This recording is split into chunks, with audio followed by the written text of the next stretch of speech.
Ola a todos, como estades? Chamo Inés e xe xunto con as miñas compañeiras Yaiza, Antía, Dara e Andrea vou vos falar sobre un tema moi importante que seguro que escoitastes algunha vez: o bullying. Sei que pode soar como unha palabra grande ou seria, pero hoxe vos entendela xuntos, dunha maneira clara e sinxela.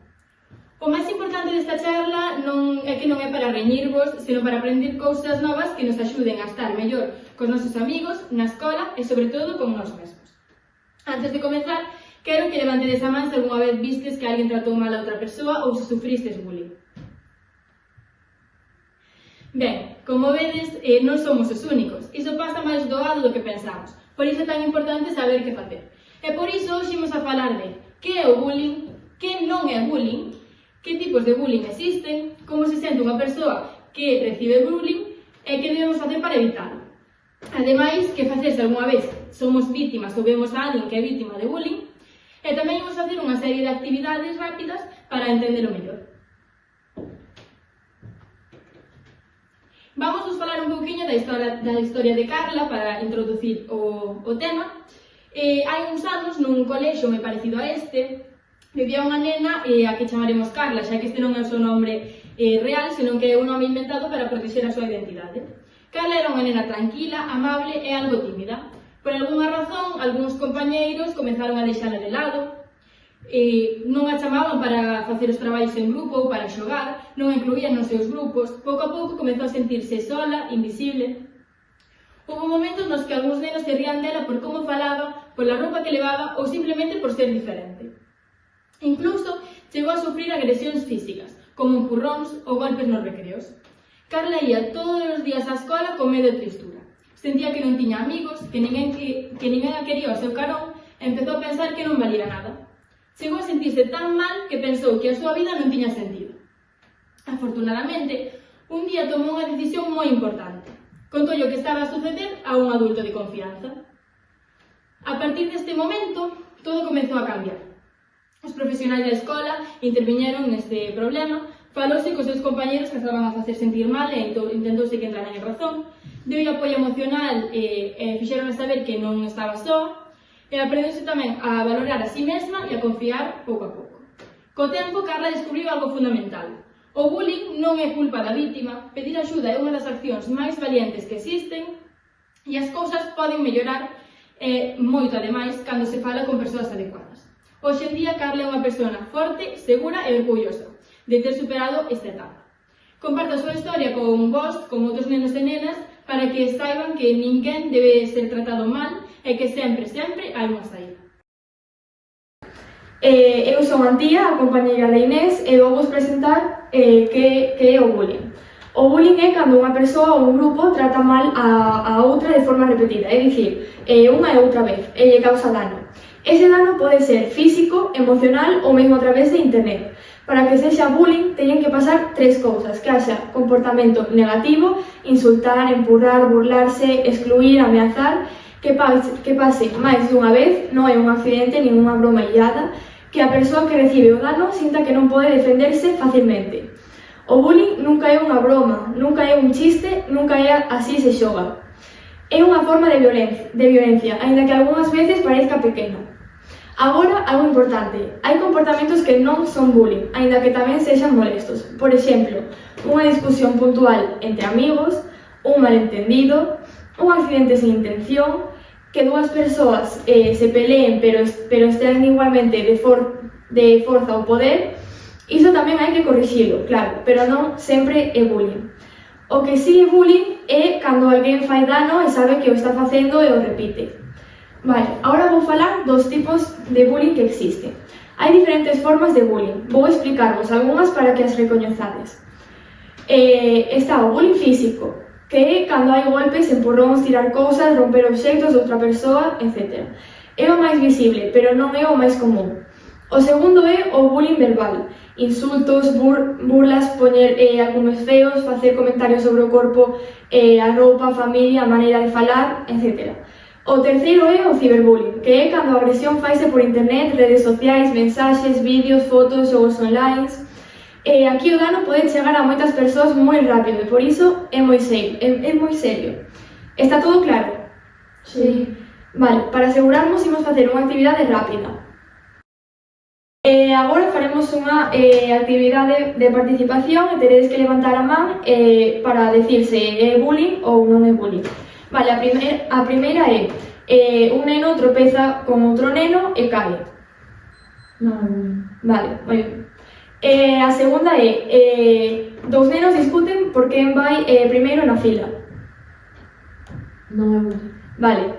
Alguén recibe mensaxes dicindo es tonto desde unha conta falsa. É bullying. Vale, moi ben. Moi ben, vexo que o entendedes todo.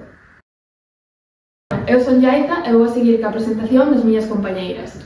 Primeiro que todo vamos falar de como se sente unha persoa que sofre bullying. Quero que todos pensares algunha vez nun momento no que alguén vos dixo algo feo. Recordádelo. Sí. Lembrades a sensación do peito, na barriga. Agora, imaginade todos os días. Iso é o que sente unha persoa que sofre bullying.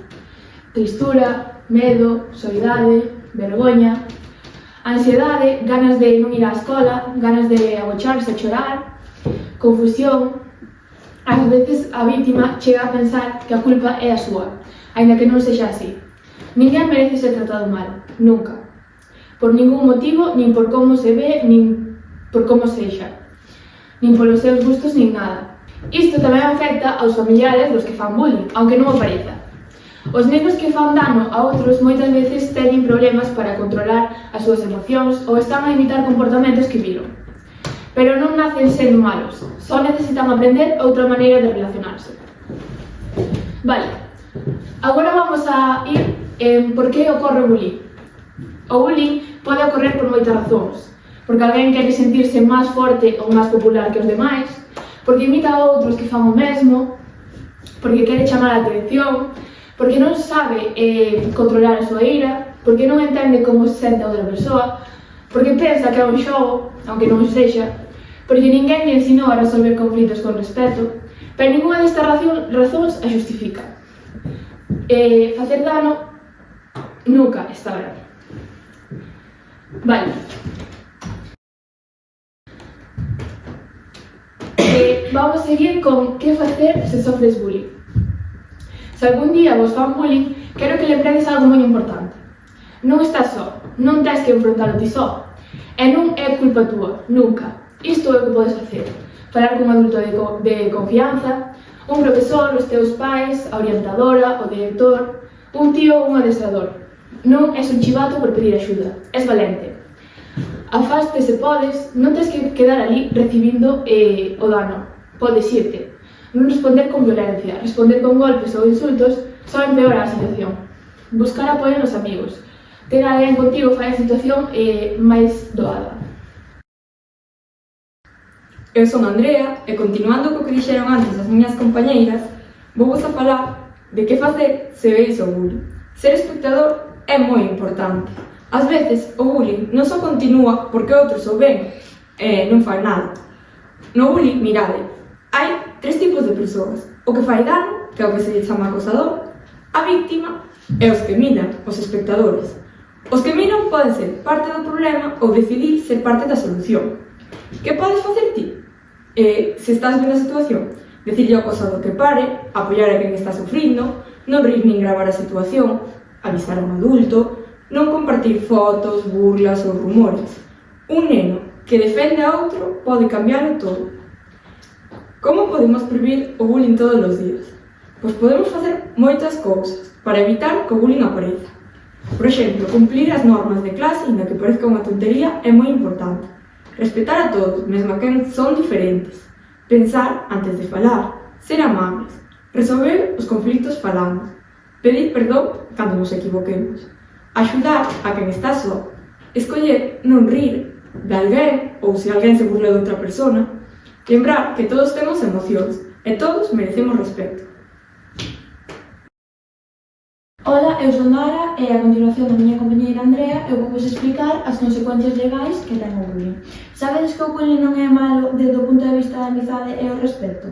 Tamén pode ter bastantes consecuencias legais. Isto significa que hai leis, moitas leis que protexen aos nenos e nenas para que non sofran danos e para que así os nenos que fan bullying teñan que asumir as súas responsabilidades e as consecuencias por facer isto. Algúns exemplos das consecuencias son aos adultos responsables da escola que toman medidas contra estes nenos, como avisos e amonestacións ou sancións, incluso partes. Se o bullying é moi grave, especialmente cando hai violencia física ou ciberacoso, os pais poden ser os responsables, poden ser chamados polo do centro e son os responsables en algunhas situacións de a xustiza tamén pode intervir nesto. No ciberbullying, compartir fotos ou mensaxes para ridicularizar algún neno ou alguén pode ser un delito e pode implicar os problemas legais e o neno pode meterse en problemas graves. Mensaxes clave: o bullying non é un xogo, facer daños demais tamén ten consecuencias e a lei está para protexernos a todos, tanto os nenos como nenas como os adultos. Agora, por último, vamos facer unha actividade que consiste en que cada un de vos diga unha ou varias palabras relacionadas co bullying, co obxectivo de facer unha chuvia de ideas como recordatorio de o que está ben e o que está mal e todo o que aprendistes ao largo desta charla. Vale, empezamos. Respeto, E por que esta palabra? porque é algo que todos deberíamos ter nunha clase. Comunicación, porque se nos fan bullying temos que dicirlo aos adultos. Vale, moi ben. Confianza, E por qué? porque debemos ter confianza na xente maior para contarlle e que nos axuden. E non crees que é importante tamén ter confianza en ti mesmo? Sí, tamén. Por? Porque se tes confianza en ti mismo non deixas que o resto che fagan daño. Moi ben. Amizade, porque se non tes a suficiente confianza como para dicirlo a un adulto, podes dicirlo a un amigo. E así sentirte mellor ti mesmo? Sí, Por exemplo? Sí. Vale. Humildade. Temos que ser humildes porque todos somos iguales. Moi ben, en todos os ámbitos. Moi ben. Alguna máis? Vale, pois non engadirías ninguna máis? Vale. E tedes algunha pregunta, dúbida sobre a charla que acabo de dar? Crees que se todos nos poñemos de acordo podemos parar o bullying? Sí, pero temos que estar todos de acordo e concienciados en saber o que é bon e o que é malo, iso vai dentro da consciencia e da inteligencia e do saber estar de cada un, porque se unha persona falla ou pensa mal sobre outra repetitivamente e que os seus compañeiros fagan o mismo porque serve como de modelo para cousas tanto boas como malas, pois iso vai dentro de cada un. Se todos estamos de acordo, pois sí que se podería parar, pero algo moi difícil, moi duro. Algo máis? Vale, pois hasta aquí a nosa charla sobre o bullying, espero que entendado todo e moitas gracias pola escoita.